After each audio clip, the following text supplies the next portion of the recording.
now, we're live. Yes, live from James Place, and we're talking barbershop talk. Yes, barbershop talk, where nothing is off limits, everything's on the table. Everything's on the table. Barbershop talk. Come on, everybody. We're here at James Place. Barbershop. We're talking barbershop talk. Barbershop talk. Barbershop talk. At James Place. Barbershop talk. Where nothing's off limits. Barbershop talk. Barbershop talk. Barbershop talk. Barbershop talk. Barbershop talk. Barbershop talk. At James Place. Barbershop talk. Everything's on the table. And now,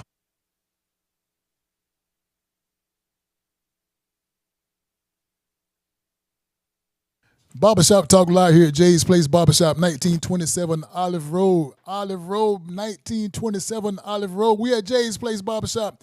Today is Wednesday. Like any other Wednesday, today is a special Wednesday because we have a conversation with our special guests come in to sit down in the hot seat. So I encourage you, and especially you to tune in. Share this broadcast with your friend. Share this broadcast with your neighbors. Share this broadcast with your customers. Share this broadcast with your enemies. Barbershop Talk Live, we always live. But listen, before we get started with our conversation with our special guests, I want to give a special shout out to the people behind the scenes that put this program together, the ones that supported it, the one that's praying for it, the one that's making sure that everything runs right. I'm speaking to my good friend Demetrius Johnson, Beverly's Body Butter, Whip, Senate Shea Butter, right here in Augusta, Georgia. Good friend of mine. She's been doing great things all over the CSRA. She has a product that has Whip, Senate Shea Butter, mint, Tropical Paradise, coconut, Island Paradise, strawberry, all the different flavors. Give her a call at 706-564-5335. Again, that's 706-564-5335. You got TikTok, she got TikTok. Hit her up on TikTok, which is Melon Queen 1976. Again, Demetrius Johnson, Beverly's Body Butter, right here in the CSRA. Support her. Also, don't forget about my good friend Alan Odom. Alan Odom of Pond Maintenance, right here in Augusta, Georgia. Also, he does tree removal, demolition, grass cutting, and also maintain your pond. You can give him a call also at 706-294-8493. Again, that's 706-294-8493. Pond Maintenance of Augusta. Alan Odom, tell him John Milton from Jay's Place Barbershop Talk Live say you want a deal, and he'll give you a good deal. Again, the service is outstanding and the price is right. Alan Odom right here in Augusta, Georgia, Pond Maintenance. Also, don't forget about April the 20th. Please, ma'am, please, sir, don't forget about April the 20th. What is April the 20th? April the 20th is our annual 70s old school party right here in Augusta, Georgia at at Augusta Common. So I'm encouraging you to get your tickets. Go to Eventbrite. Come to Jay's Place Barbershop, Cafe 209, Crab King, many different locations all over the CSRA, or you can go to Eventbrite. You get your tickets to, again, the 70s party at Augusta Common.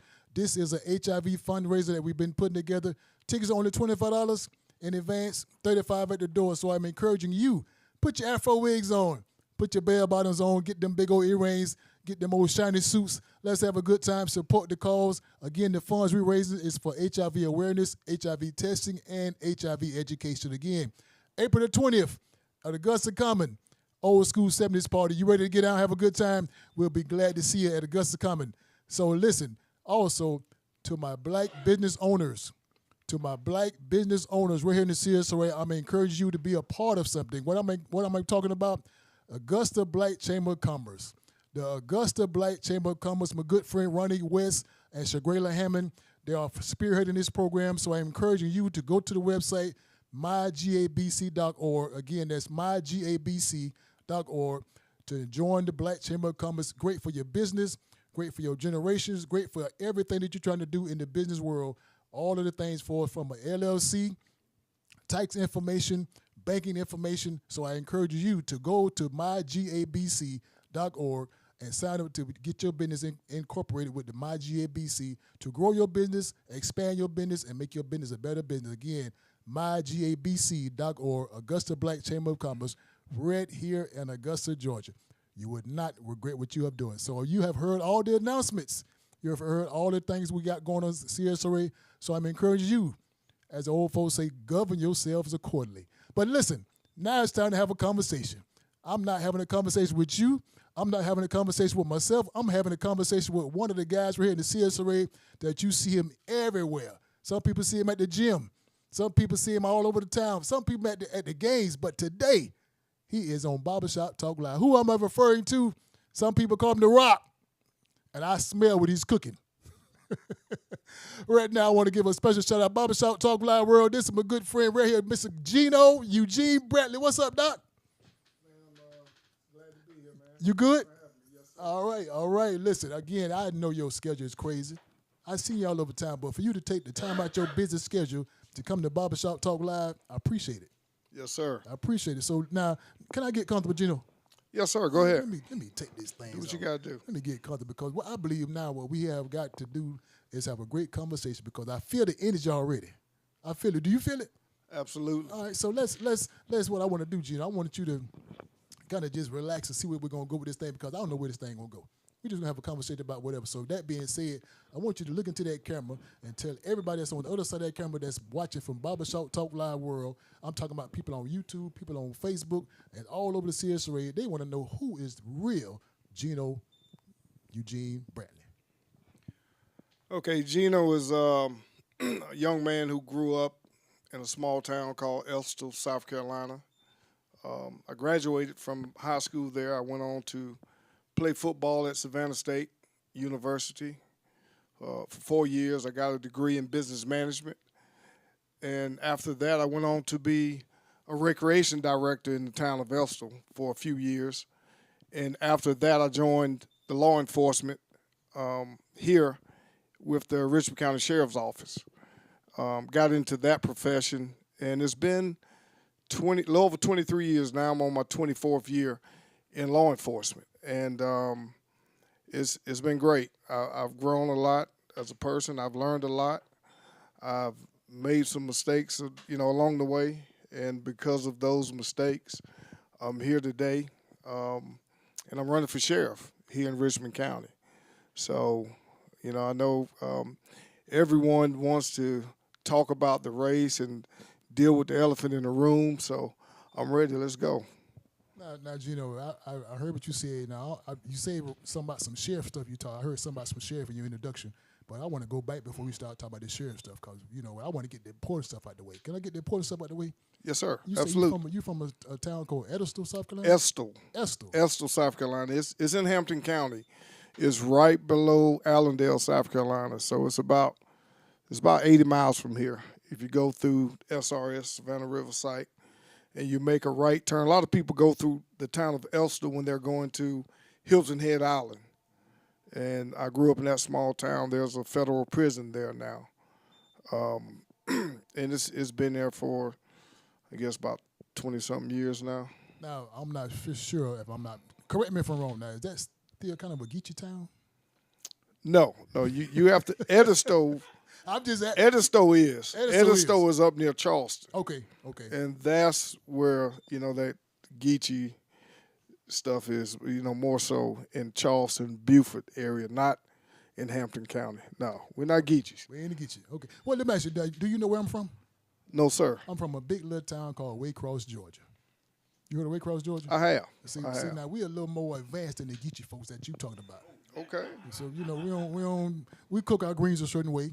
Okay. And we do the pigtails a certain way. So I don't know how they do it in Estill, but Estill. See that and we are proud people from Estill. Now you got to get our name right. You can't. Okay. Don't confuse Estill and Edisto. Okay. We're smaller than Edisto. Edisto is where the beach is. Estill is where the Gators are. Okay. All right. Yeah. Barbershop Talk Live World CSRA. If you had a question for my special guest, Mr. Eugene Brantley, give us a call at 706-426-1533. You got a question for myself, you can also call that same number, 706-426-1533. Or you got a question or a comment, put a question on the screen. We'll answer any and all questions. No question is off limit. No question. No matter what you got, we'll answer each and all questions. Mr. Gino. Yes, sir. Now, before we get started, you mind if I call you Gino? No, that's fine. That's what my friends call me, That's Gino. what they call you? Okay. Yes, sir. Okay, I want to do right because we're on Barbershop Talk Live. Well, it's interesting. Me running for sheriff and, when I introduce myself, I say my name is Eugene Gino Rock Brantley. And depending on how you respond or how you call me is how I know you know me. So, in the professional world, they call me Eugene or Brantley. The people I grew up with, my friends, call me Gino.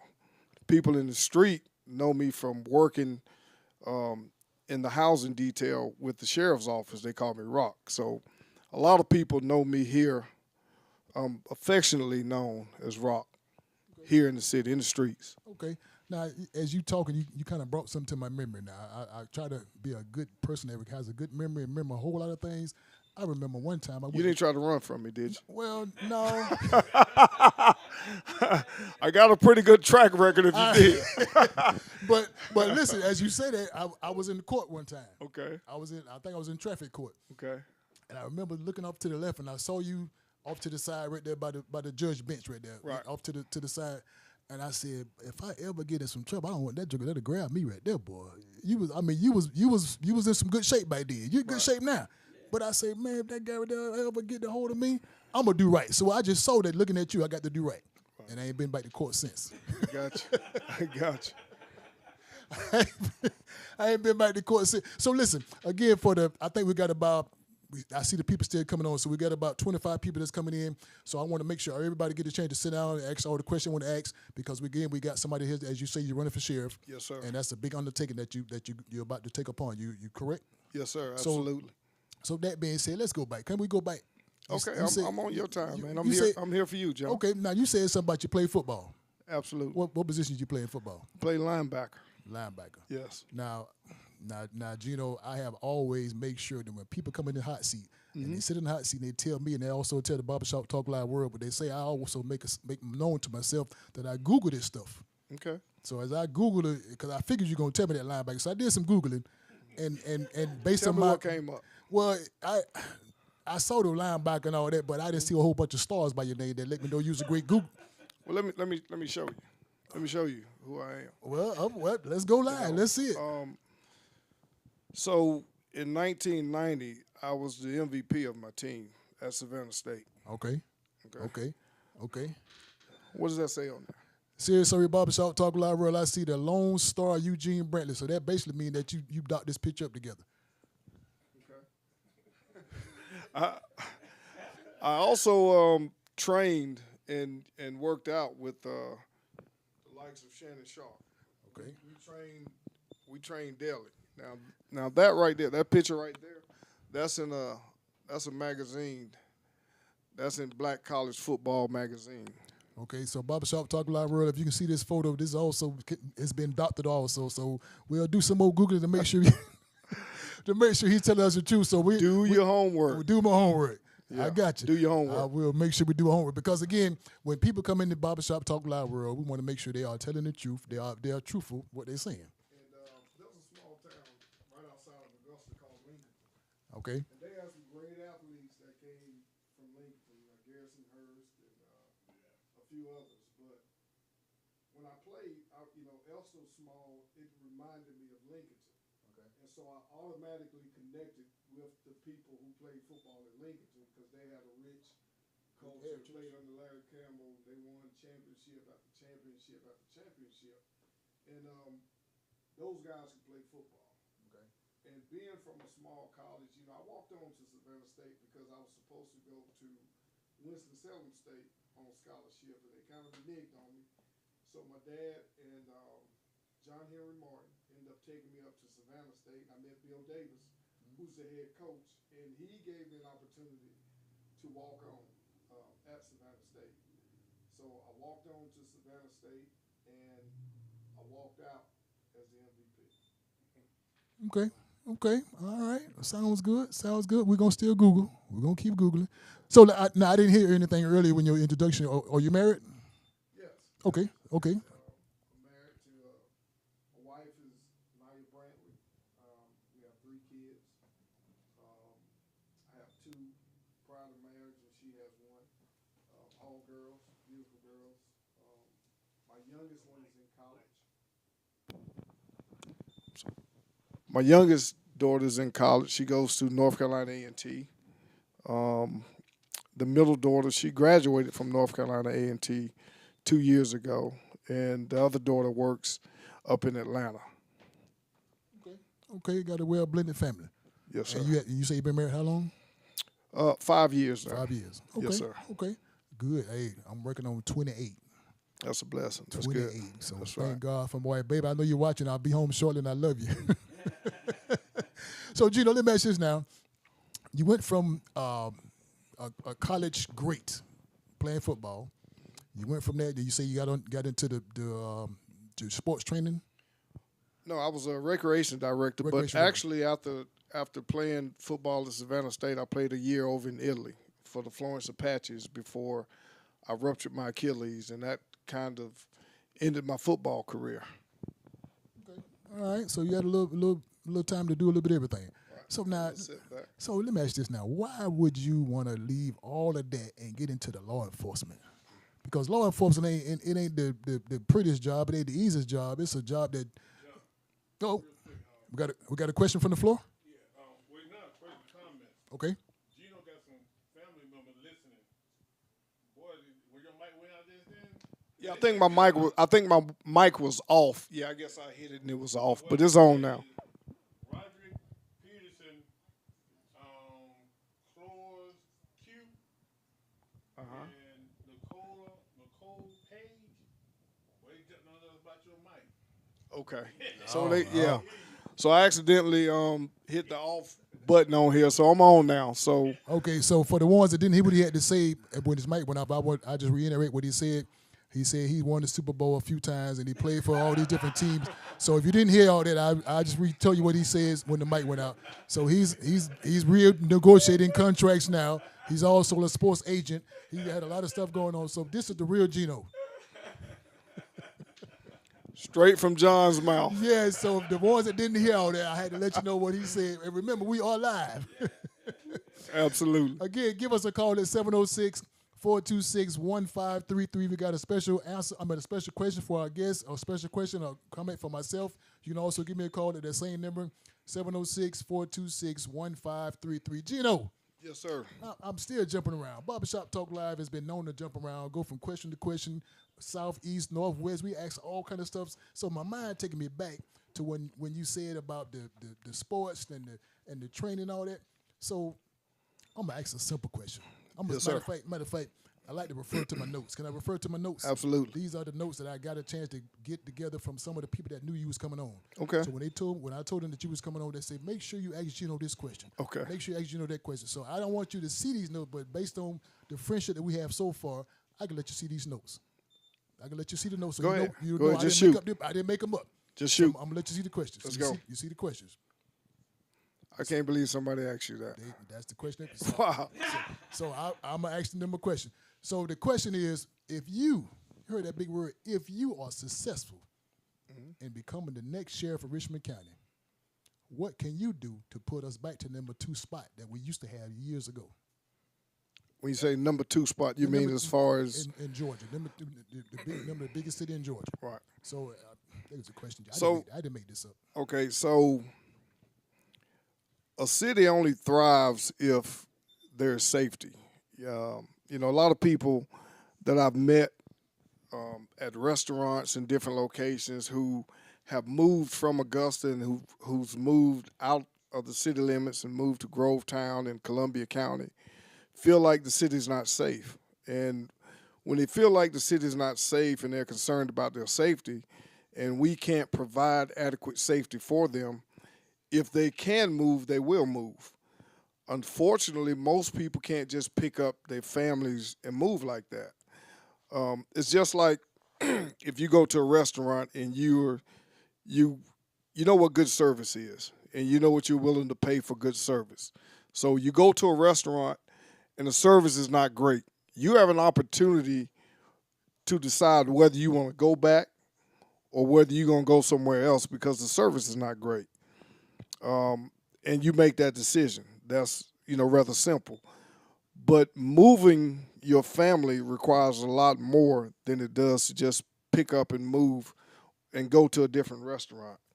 And so I really think the service that we're getting out of our sheriff's office now is subpar. We get subpar service, and it's come a long way from where it used to be. Like you said, a city can be a great city, but if it's not safe, people are not going to want to live here, and it's going to affect business, and it's going to drive businesses out. And we have to be able to adequately give people safety and provide safety for them, so they'll want to bring businesses here and they'll want to stay here and raise a family, because your main concern as a parent is the safety of your family.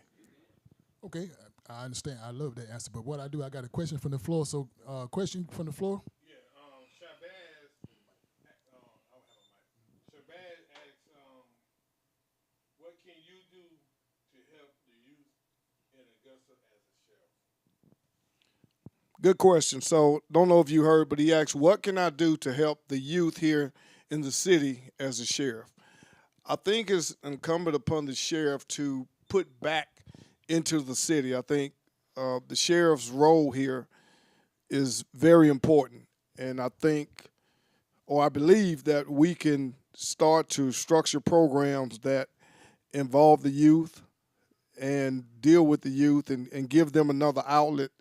And it may be unconventional. You know, we may have to do it in an unconventional manner, because now kids with the cell phones and the computers now are not the same kids we were when we grew up. Like, you know, we had different opportunities. We were afforded the opportunity to go play baseball, to go play kickball, to play football. We used to get out there and just play Indian tackle.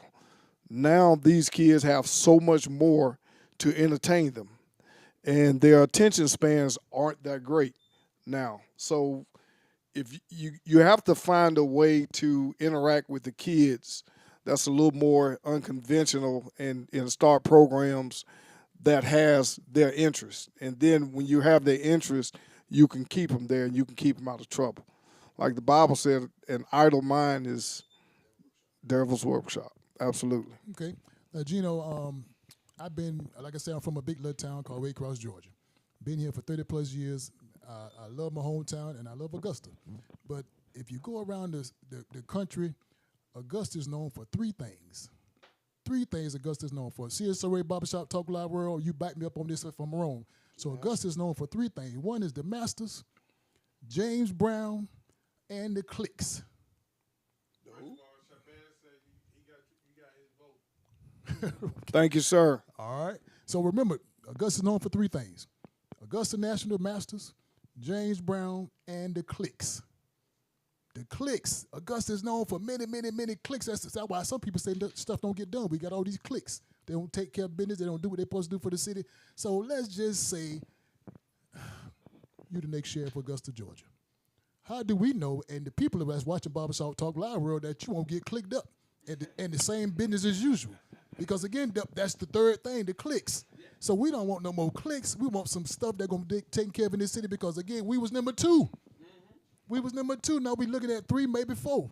So how do we know, and the people that's watching Barbershop Talk Live World know, that Gino won't get clicked up? Well, now, I think before you answer that question, that was number 3. I got you. And that ain't coming from me. That's coming from the Barbershop Talk Live World. I don't want to know what the people want to know. I got you. Absolutely. So anyone who's known me all of my life will tell you one thing: I've never changed. I've always been who I am. And from the people in the streets who know me, they know how I am, and they know I'm never wavering. You know, I'm gonna give my all. I'm gonna do my best. I'm gonna hold you accountable, and that's just me. I have a blue collar work ethic, and it's Let me share a story with you. This is who I am. So I'm working a club one night, and I'm riding through the parking lot, and I have my window cracked, and there's 2 guys that's standing in the parking lot. We basically ride through to make sure people aren't breaking into cars and doing things like that. So as I'm walking by, one of the guys yell "rock," and I just kind of throw my hand up and I say, "Hey, what's up, man?" And I keep on riding. But I turn around and I come back to the individual and I say, "Hey, man," I said, "you called me Rock. So apparently you know me." And You know, like a lot of people know who I am, and I may not know them personally, but they know me from seeing me at the clubs or in the street or whatever. And I said, when you see me, tell me, what do you see? I said, just be honest. Tell me what you see. He said, I see integrity. He said, I see somebody who don't play. I see someone who's serious. And I see someone who knows how to talk to people. And I said, okay, well, tell me, what do you see when you see another officer or another deputy? And he said, well, I don't see, people who know how to deal with people. He said they pull up and the first thing they do, they jump out the car, they're yelling. And, it's things like that, the things that I've done throughout my career as an officer and the way I've worked in the community allows me to interact with people that most officers couldn't. Just last night I broke up a fight. A Monday night I broke up a fight with some girls. And I grabbed a young lady and I'm pulling off the other girl and she's like, let me go, get off me, And she turned around and she saw me. The first thing she said was, Rock, I'm sorry. Rock, I'm sorry. But she started it. And so because they have that respect for you, you can get things accomplished. They'll look at you a little differently. And oftentimes I used to have a problem when people say, they would yell out, man, F the police, or they say something derogatory towards the police, and I'd pull up and say, man, who are you talking to? Oh, no, I wasn't talking to you. I was talking to them. I'm like, huh? I'll say, well, you said F the police, I'm the police. No, but you ain't like them, And so my plan...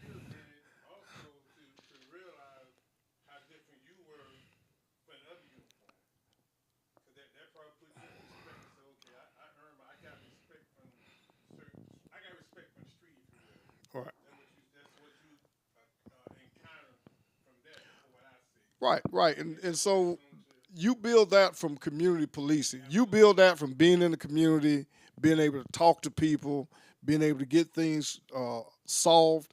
And that's what we have to get back to. We have to change the culture of the sheriff's office. People, when they see the uniform, when they see the officer, they need to see someone who's a friend, someone who's trustworthy, someone who they can relate to.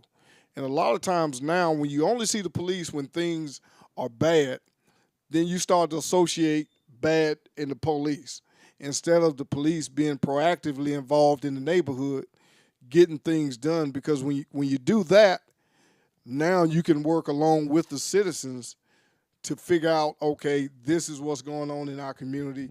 I can call Gino. I can do this. I can do that. There's been times where people have called me and we're looking for someone who's wanted for murder. And the mom calls me and said, hey, my son is at this hotel. Can you go get him? They're going to kill him if you don't. And I just talked to a supervisor when I was working in housing. He's a lieutenant now, Lieutenant Parker. And we just spoke about this like last week, how we was on our way to work at the soundtrack and then someone calls and said, hey, my son is at this hotel and they're looking for him, but can you go get him and turn him in?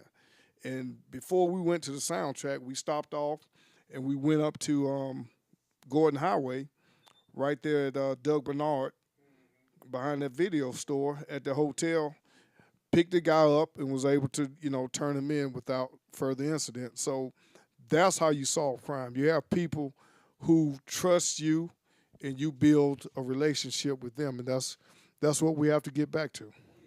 Gino, I'm skipping down to question number 5. Question number 5 says 24. 24. And you said earlier 24, and I did do some Googling. I saw 24 was correct. So 24 years in the police department. This is year 24, yes. 24. So 24 years. So if you did 24 years in the police department, you've been security, different things like that. So you got 24 years. So I don't want to know because I already know. But the Barbershop Talk Live, people want to know 24 years, but why now? You've been in it for 24 years. Why run now? So basically what the question is asking, if everything was okay for the 20-plus years you was in it, why not run then? So why run now? Because, again, we don't want you clicked up. We try not to get you clicked up. We trying to unclick you. So if it's take you 24 years to make your mind up and say, baby, CSRA Barbershop Talk Live World, I'm gonna run for sheriff now. So that makes it seem like all the other stuff was okay for you then. Whatever they consider was going bad, it was okay then because you didn't do nothing, you didn't say nothing then, but you want to do something, say something now. So why now? Well, John, I was younger in my career then, and it took some growth for me. You know, when I first got in law enforcement, I took the job in law enforcement just to make money. I wanted to go to work. I wanted to work specials. The guys was like, man, you know how much money you can make when you do this. So you go to work, and then once you get certified, you can work this job and that job and that job, and you can make money. And that's all it was for me. It was just a way to make money. But the more I invested my time and I saw that I can make a difference and I can bring a change to people, I wanted to do something different. And it took all this time, and it took all the times that I've gotten it wrong out there on the streets to get to where I'm at now, to say, you know, sometimes I tell people all the time, it's not always about being right. It's better to get it right than to be right. And I think most of the times when we spend our energy on just being right, we miss the point, you know, and we don't get it right. And so I've just gotten to a place in my life now. I'm older, I'm more mature.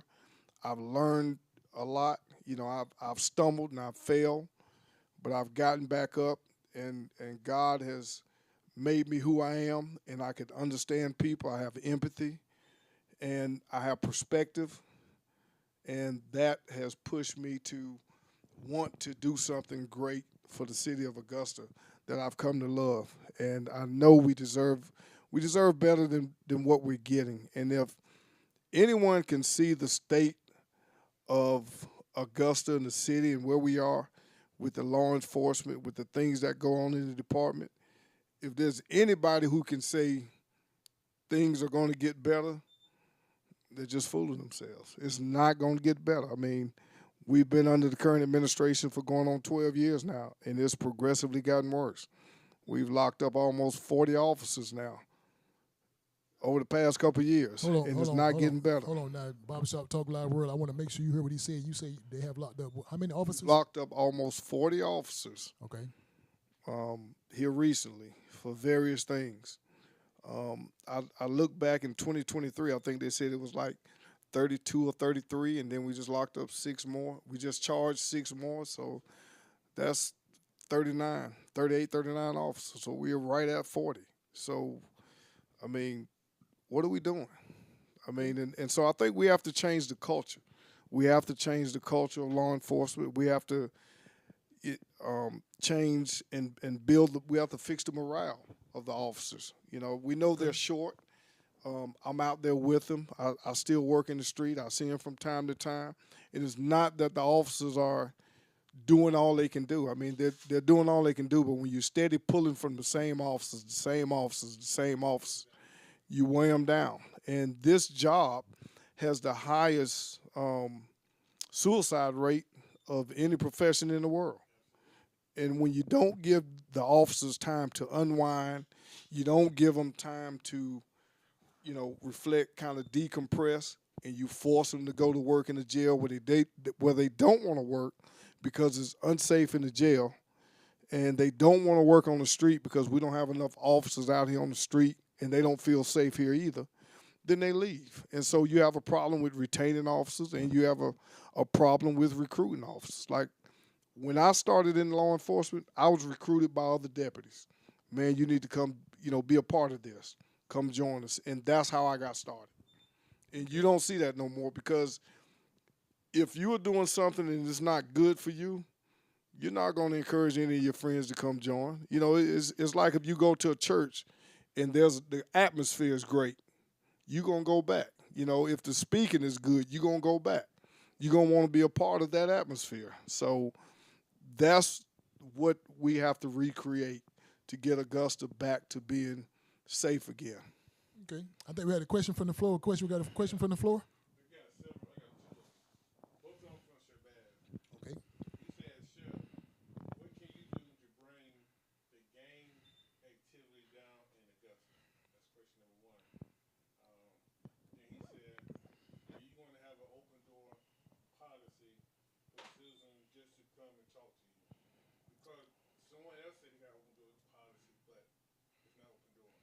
Now we doing barbershop talk now. When you say someone else said they have an open door policy, but it's not open door. I mean, we got to be candid now. If you're gonna hold me to the fire, I'm put your feet you on gonna the hold fire. me to. Go I on, mean, put it out. I Put it mean, out. Barbershop Talk Live. So let's hear. it. Say it again. Sheriff Roundtree with that open door policy. Uh huh. And because there's other candidates, other people came by, I can't call their, I don't know their name. Right. They came in here and said they want to talk to Sheriff Roundtree, Uh huh. but they couldn't get to him. Right. Go to his secretary or some other flunky to talk to him. Right. So how would your open door policy work, and how you deal with the gang activity here in Augusta? Well, I'm a people's person, and I don't mind like. I'll pull up to the gas station. There's a homeless guy there.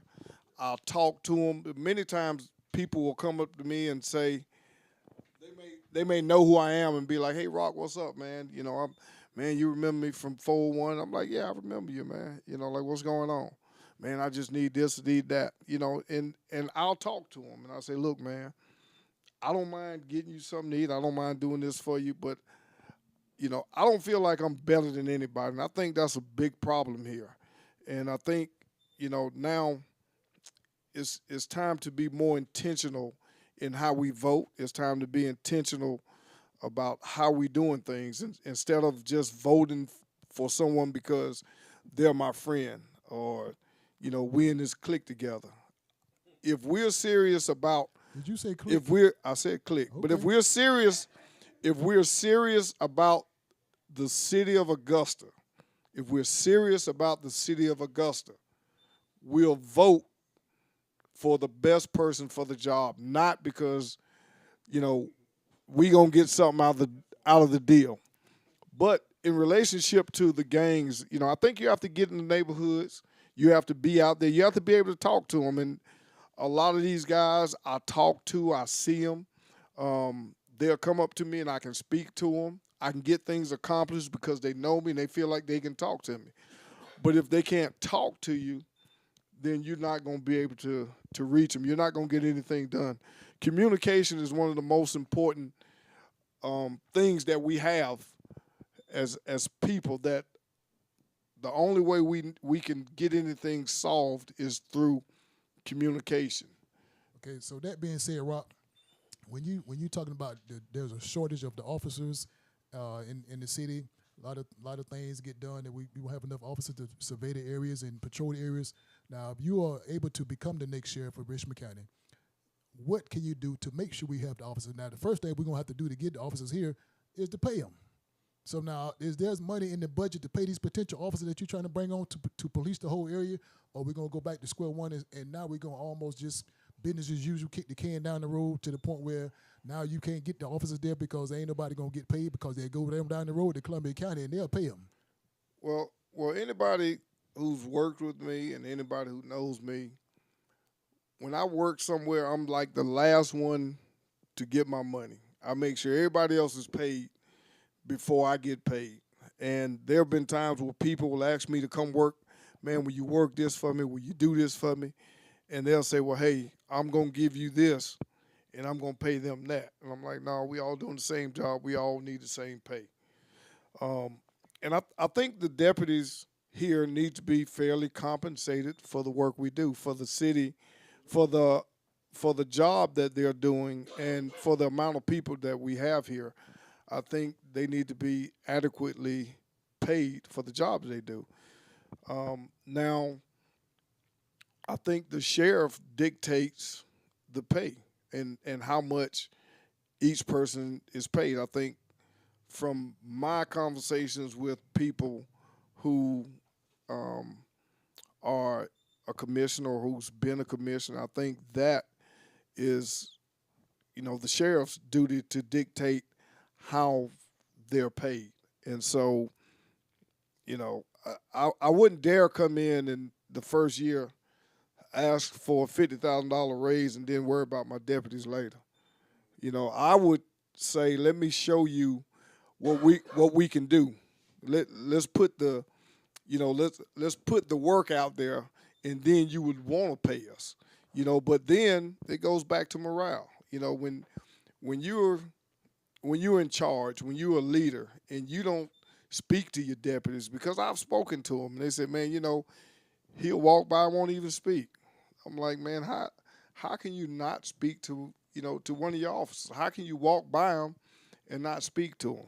And so the easiest thing to do, even if you're in a foreign country or a foreign state and you don't know where you're at, you walk in a grocery store or a convenience store, 9 times out of 10 you're gonna speak to the people, just because that's a friendly gesture. Yeah. Now, okay, we got a question from the floor. From Karen Bailey. She said, let me see, okay, why has he had so many complaints on officers' use of force and suspension? Can you explain that? Now I can't explain why someone else has something. I mean, that would be a question for him. Yeah. I do know that when you properly train your officers to deal with different things, then you know how to properly handle them. And like I said, once again, policing is about legitimacy. And when you get in the community and you deal with people, you don't have to use as much force because they believe in what you're doing, and they know you're there and you're going to protect them. And when you say, hey, that's enough, then they tend to back down. There was a time when I worked in the streets and I pulled up, people knew what time it was. They knew I was there for business, but I was fair. People will, they never mind how you treat them as long as you're fair with them. Would you say special type of training or counseling can help with some of that use of force? For like you got a lot of officers that come that don't go to college or go to a trade school to get that interact with different races of people. You got some people that come straight out of wherever they come from, come straight with a police station, and you don't have that type of social gathering to deal with certain people. We had training so people can interact, so your officer can have to interact with. Well, I think, like you mentioned, education is important. I think when you go to college, you become a more well-rounded individual because now you're dealing with people that's from all different parts of the world, and you're at this school, and you're forced to kind of make your way and deal with them. So then, when you get into law enforcement, you've already dealt with being around so many different people, with different personalities, and so you know how to treat them. Okay, I think we got another question from the floor. Yeah, I would like to know what is his first 3 steps, first 3 goals that he would like to accomplish if he becomes sheriff. Okay, a question from the floor say, what is your first 3 steps or your first 3 goals that you like to accomplish if you become sheriff? Well, I think with any administration, typically your first 100 days kind of dictate the things you would want to do in any organization when you first take over a place. And I think that would be decided upon where we are as far as how many officers we have, where we are with retention, where's the manpower at, and what's the most important thing to fix at that time. But I really think the most important thing right now is recruitment and retention. And I think if we can get some officers back, we can increase the level of safety that we're able to provide here for the city and for the businesses here in Augusta. And that is the first thing I would do. The jail is a top priority. You have so many things that's going on at the jail. I mean, you saw the news last week. That's kind of unfortunate. But a lot of things are out of control at the jail because basically there's not enough manpower to deal with the inmates that you have there. And when I worked in the jail back in 2000 and 2001, we didn't have them problems. I mean, we were fully staffed. We were able to get things done. But when you don't have enough people to watch the inmates adequately, then they start to tear things up, and we end up where we are now. Gino, let me ask this question now. Again, I like to go around, so I'm going down to question number 9 on the question list. So question 9 says, you are great in the gym. You built for the gym. You even built for the football field. You even built to train people. You're built for all this stuff, but are you really built for this that you're trying to take on? Because as you know, we just had 2 or 3 murders, 2 or 3 people missing, 2 or 3 people found in the woods, all of this area. So are you built to the point where this, under your undertaking, if you become sheriff, you get to the point where all this stuff is just too much? So can you really say that you are in the position that you built for this? Because built for this is just more than just sitting here with a nice little title, nice little city truck, all that type of stuff. Or you built for the stress that come along with this particular job? Leadership. You built for this? Well, let me say this. No one is just born a great leader. You know, you have to go through things, and as part of growth, you learn things, you fall down, you get back up, you have empathy, you have compassion, and you know, you're right. There are a lot of shootings, a lot of murders, a lot of unsolved mysteries, and people who are lost. And I think all of that is indicative upon not having enough personnel. And any great leader, you think about the greatest leaders, you think about Dr. King, you think about Gandhi, anybody who was able to get people to follow him. And the greatest leader that ever walked the face of this earth understood sacrifice. And he has the greatest following, and that's Christianity, because he understood sacrifice. And people are, even today, Christianity is the largest based following in the world, because the greatest sacrifice of all was someone who gave their own life. And so how can you affect others when you don't have empathy and when you don't have perspective? When you don't have empathy and perspective, there's no sacrifice. And your men will want to work for you. They'll want to work harder for you. And when it comes to solving crimes, and studies show that depending on the response time, you know, the response time has a lot to do with how crimes are solved. You know, if you are 5 to 8 minutes, I think it's maybe 60%. And if it's longer than that, that rate drops down to 20%. And so now when you talk to people, and you go to senior citizens' homes, and you talk to people in the community, and I'm in the mall and I'm talking to a parent who said my son was in an accident and it took him 2 hours to respond. I mean, that's unacceptable.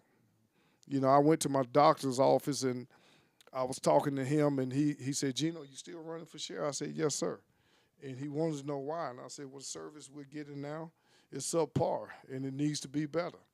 And he said, you know, there was an accident that happened in front of my house, and I called, and he's a physician. And he said, so, you know, this accident happens. He runs out there, checks and makes sure the guy's okay. He said, I called 3 times. It took him over an hour before the first deputy arrived. That's unacceptable. That's unacceptable. Gino, let me ask this question now. Oh, we got another question? We got another question. Okay. About to run out. We got 10 minutes for the show. Okay. I do have another question. A guy named Alfonso Williams, he asked, How you doing, Fonzo? he said, will you encourage your officer to interact with other communities, other counties? Will you encourage them to go to other counties? That was question 6. Yeah, I was wondering how you got to 9 and skipped 6. That was question 6. Absolutely, absolutely. And I think part of my plan to fix the retention problem and the recruitment problem and the shortage problem is to work with neighboring agencies to say, well, hey, you know, if y'all come down here, like, you know, I can swear you in, and you can work along with my deputies, you know, and then they'll feel safe. We have more people here. And, yeah, absolutely. I think a lot of cities do that. I mean, in North Carolina, you have what's called the Tri-County area, Winston-Salem, Greensboro, High Point, and they have a task force that they work together to solve, you know, crime, you know, in the city, in the 3 counties. And I mean, we have Columbia County, we have Burke County, and when there's a disconnect for whatever reason, and the sheriff refuses to allow one agency to help do anything, it the only thing it does is it just weighs and pulls on the officers who are out there working, because the sheriff is at home. He's not pulling no extra duty. Wait a minute. So And are you stupid? I want to make sure you said that the sheriff is at home when all these crimes are going on. well, let me say this: there was an incident that happened, and the Barbershop solicitor said that something happened, and she spoke to the sheriff, and the sheriff said, "Look, my office hours are 9 to 5 Monday through Friday." She said that out of her own mouth. Okay, so what I want to know now, Gino, based on the time, because we're gonna try to get all this information out. We got about 6 more questions actually off this paper, but I want to know now. I'm still jumping around, not pertaining to the police force, not pertaining to whatever. But the question number 7, want to know, what is Gino's purpose? What are you here for? What is your purpose? Now, you can go where you want to go, but the question is, what is Gino's purpose? In other words, what you selling? I don't have anything to sell, but I can tell you this. Since I've gotten in law enforcement, and I know what it takes to be an effective officer, and what it takes to reduce crime in the city. And when I don't feel safe leaving my own house without my firearm because I may get somewhere and something may happen, that's a problem. And so I just know we have to be vigilant. We have to make sure we are doing what we need to do to, be effective and get this city back. Like you said, we're falling behind because people are leaving, and they're leaving because they're not safe. And the only way the city will grow is because people need to feel safe, and we have to provide safety for the citizens of Augusta. That's it. That's all I'm saying. That's what you selling. Okay. So, all right. Listen, now one of the questions that I think a lot of the people want to know behind the scenes watching Barbershop Talk Live, they want to know if I want to be an officer. If I want to be if I want to be an officer for Richmond County, what is my starting pay? I can't come here for, what is my starting pay to potentially retain me? Now I know it's changed. I'm not sure, but I think the starting pay is around 50,000 now, 48, 50,000, somewhere in there, as a starting officer. Starting officer straight off the street. I remember when I started 20-something years ago, it was like 20-something thousand. Okay. So it's grown, but I don't think it's where we need to be. But it's hard to ask for people to give you great pay when your service is horrible. And so I just feel like you cut hair and you do a good service. People don't mind getting up, and when you finish cutting their hair, paying whatever price it is, if you do a great job, they're gonna leave a tip. Okay? So in policing, when we're doing what we're doing and we're not doing or providing an adequate service to the community, people aren't gonna want to pay for that. Nobody wants to pay for service that they're not getting. I went to a meeting on the Hill the other day, and these people are paying for an officer to work off duty in their neighborhood. If that's not the classic case of taxation without representation, like we're supposed to be getting, coverage in our neighborhood anyway, but we have to pay for an off-duty deputy just to ride in our neighborhood. And so what am I getting? What am I paying for? So, but yes, the deputies are overworked. They deserve to be fairly compensated, and that's one of the things that, like I said, you give them a good product, people will pay. Okay, we got another question from the floor.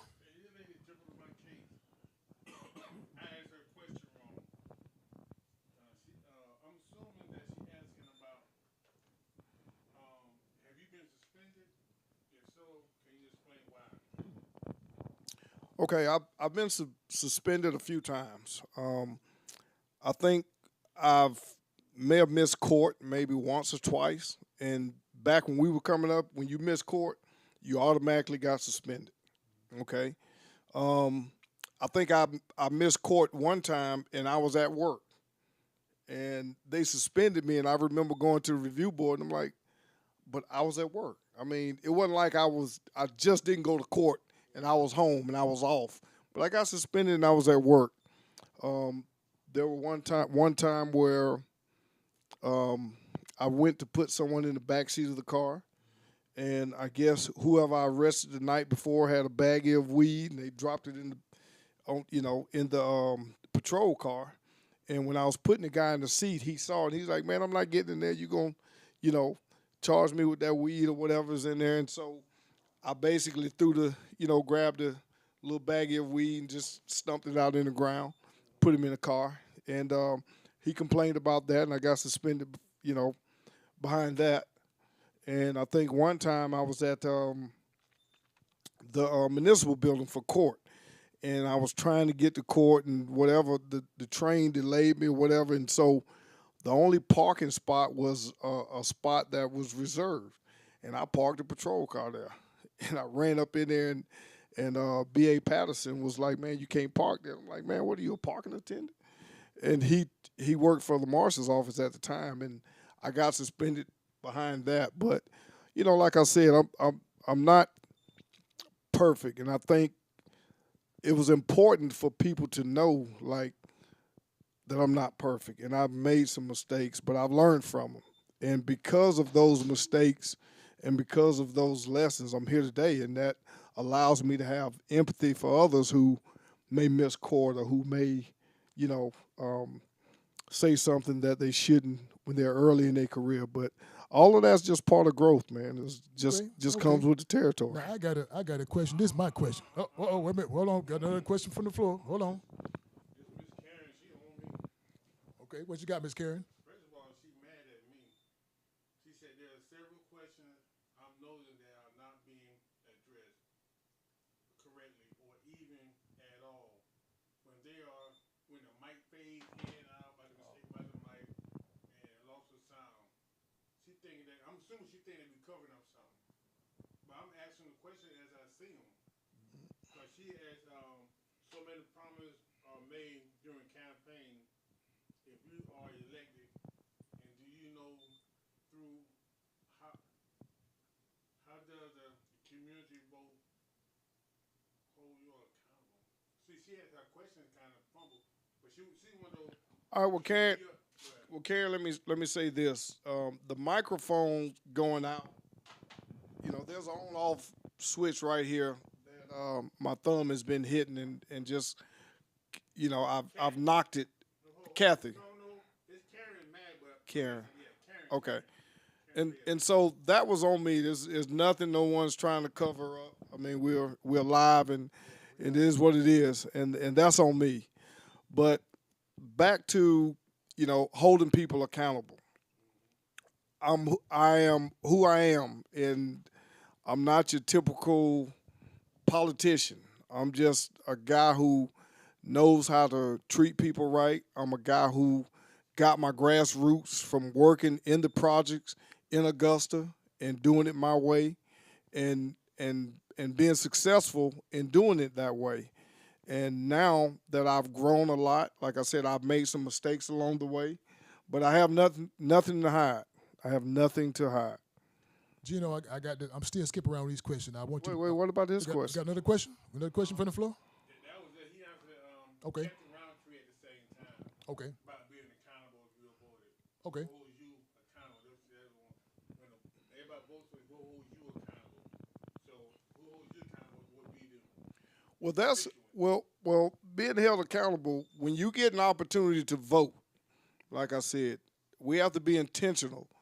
And when it comes time to vote, the sheriff runs every 4 years. Okay? If the sheriff is not doing what he's supposed to do, then every 4 years it's time to hold him accountable. It's time to it's time to say, hey, it's time for something different. And a lot of times we don't do that because we get complacent and we think things are going to get better. And you can't continue to do the same thing over and over and expect a different result. I've heard a lot of times where the sheriff will say, well, we answer this many calls, and Columbia County only have this many calls, and we answer this many calls. Well, you can be doing a whole lot and not accomplishing nothing. You know, I've heard a guy say you can be running on a treadmill, but you ain't going nowhere. You know, you're just running in place. You're not doing anything, but just, you know, just creating a lot of motion. So with that being said, we have to make sure we're doing things that matter. We have to make sure we're doing things that are going to create a different culture and a different environment, and an environment where the officers will want to come and be a part of and work here. I mean, you don't know how many deputies who've left this department, and the moment they heard I was running, like, bro, if you get this, I'm coming back. You know, if you can, you know, you get this, you get this done, I'm coming back. So, okay, now that's number 7. That's number 7 question. I got to get this question number 7. Number 7 question say, Gino, what if all that you done, you got the shirts, you got the tags on the trucks, you got the signs on the streets, what if you don't win? What's next for Gino? That's not my. That's not for me. It's a barbershop talk live. Well, you know, that's God's will. You know, at the end of the day, when it's all said and done, you know, all I can do is give my all, do my best, give people another outlet, another option as to what we got. Try to encourage them, show them that there's a better option. And if not, then, you know, I'm good with knowing I've given my all and I've done my best. You know, that's with any competition. You know, you just go there and you do what you can do and let the chips fall where they may. Okay. Now also, do we have another question from the floor? Yeah. We good? Okay, what did she say? She want to ask a question that she said I had interpreted wrong. She said about the use of force. She said that you was suspended for using the force so many times. Why he had so many complaints of use of force and suspension. Can you explain that? I've never been suspended for a use of force violation. Never. Okay.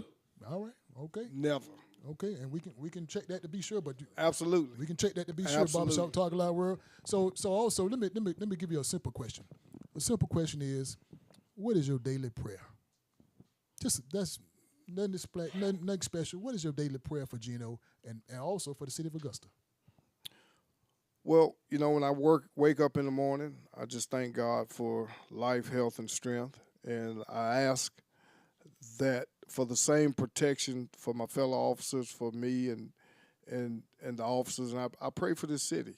You know, I think we're being, you know, it's like we're under attack. It's like so many things are going wrong, and we're not being able to fix it, and we're relying on the same people to get it done, and it's not happening. So, you know, I pray for our leaders. I'm not against no one, and you know, I'd love to, if nothing else comes of this, you know, we finally decide to get it right and get it together. You know, it's just about the city of Augusta. It's not about Gino. Gino's gonna be okay. You know, win, lose, Gino's gonna be okay. But we really need to get this city together. And just a little bit more about Gino. Let me tell you about this guy. Okay, all right. Thank you. So when the shooting happened with the young girl in Cherry Tree Crossing, and I used to work in Cherry Tree, you know, I called and wanted to go work. I called the marshal and asked him, can I go work? You know, when I get off duty, can I get a group of guys from the marshal's office who would work to just go work the project areas to make sure those people were safe? You know, because anytime someone loses a kid or a family, a brother, a sister, then it took a part of me, you know, and I feel like those are my kids and those are our children out there. And so, you know, I instantly wanted to go work, and not for overtime pay, just wanted to go give a few hours a week. Make a difference. Just to help. And that's just who I am, and that's always who I am. But, you know, I don't have that control. But if I get elected as sheriff, I guarantee you, we'll make a difference. Okay. Now, Gino, what I want you to do. Okay. Can I ask this real question, real quick? Oh, okay. We're gonna throw it real quick. We're gonna Go ahead. Can we try it? Can we try it? We're gonna try it. All right. Now, what I want you to do, Gino, is when you become sheriff, it just. Okay. When you become sheriff, I want you to get those officers in shape. Get the deputies in shape. I don't want to see the more Bill Bellies and donut rolls all these guys, because if I decide to do a crime, they won't catch me. Well, I've already had discussions with, and I've had discussions with someone about heading up a physical fitness program for the officers. I mean, I'm 54 years old, and I look better than a lot of people that's half my age. But, that's pride. We got a call coming in? You can't do it?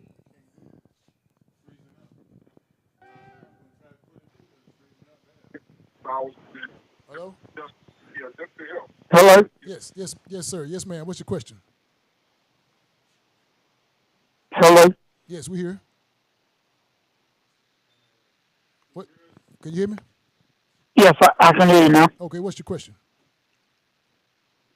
The question that I have is, would Gino be open to a debate with the other candidates in the Democratic primary for the sheriff's race, where they would all three have a debate about issues in the community? Absolutely. You say you're open for a debate? That was your question? Absolutely. Sir, that was your question, caller? Sir? You said the question was, is he open for a debate with the other candidates?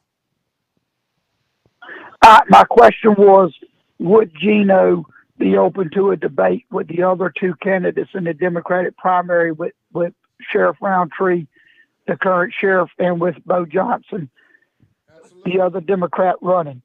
Absolutely. Okay. All right.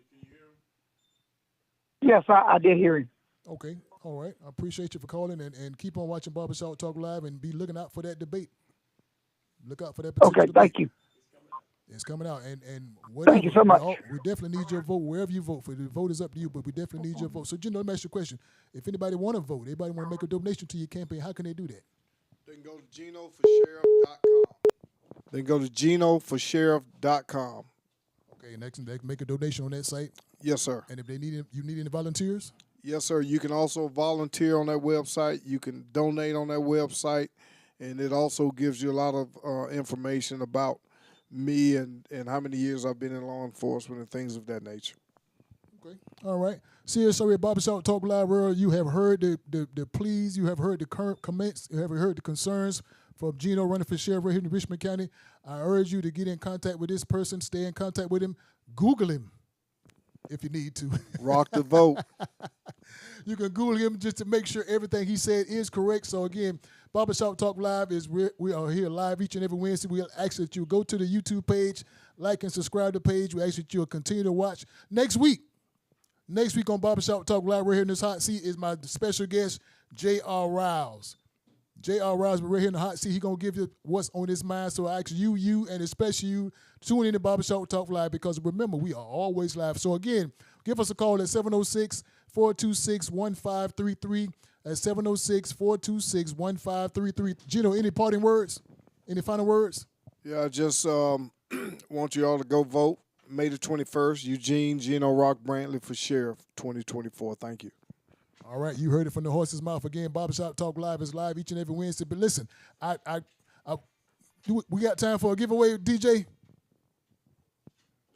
They don't have time for a giveaway? Okay, but listen, keep tuning in to Barbershop Talk Live. We're going to always give away something. So if you want to be a sponsor of Barbershop Talk Live, just inbox me. If you want to be a supporter of Barbershop Talk Live, you can also inbox me. If you want to be a special guest in this hot seat, inbox me, Barbershop Talk Live, each and every Wednesday. Barbershop Talk Live is always live. So, again, Gino's running for sheriff. I'm running for your concerns. I'm running for your opinions. Keep watching Barbershop Talk Live. We need you. We support you. Keep supporting us. Again, Gino, thank you, sir. Thank you, man. Pleasure. All right, you good? Yes, sir. Absolutely. All right, next time we're going to make sure his mic don't go out so much so we don't think we setting up. Yeah, we got to get one of the little mics you just pin on. Yeah, we're going to put a little pair mic on it. So, again, this is part one. We're going to come back to part two, get a little bit more about Gino, get to know who he is, what his views are, what his opinions are. We'll get down to the nitty-gritty the next time with part two. So, again, I thank you for your time. Yes, sir. Thank you for your time. Barbershop Talk Live, we always live. Listen, also, you're looking for a place to have an event. You can look for a place to have a function. You're looking for a place to have a concert. Don't forget about Light of the World Ministries right here in the CSRA. They have a place that's big enough to do what you want to do and to do what I want to do. So, again, if you're also looking for a DJ, don't forget about my good friend DJ J. Will. You can give him a call at 803-215-3838. Again, if you're looking for a barbershop, stop by Jay's Place Barbershop, 1927 Olive Road. Also, don't forget about April the 20th. April the 20th is the old school 70s party right here in the CSRA, downtown at Augusta Common. April the 20th, get your tickets. Get your tickets. You got your Afro wig? I don't, but I can find something. Find your Afro wig. Come on, April the 20th. I'm going to find You something. got your bare bottoms and your stacks. I'm going to find something. Get ready because we're going to have a good old time again. April the 20th, 2024 at Augusta Common. We're looking forward to seeing you. Don't forget about Light of the World Ministries, Jay's Place Barbershop, Gino running for sheriff, DJ J. Will, also John Media behind the scene, making this look good, make me look good, make me look light-skinned. So, again, tune in next week. Barbershop Talk Live, we are live. Listen, do what I do, Gino. Can you do what I do? What do you do? Do what I do. You ready? Go ahead. See you later. Out of here. We out of here.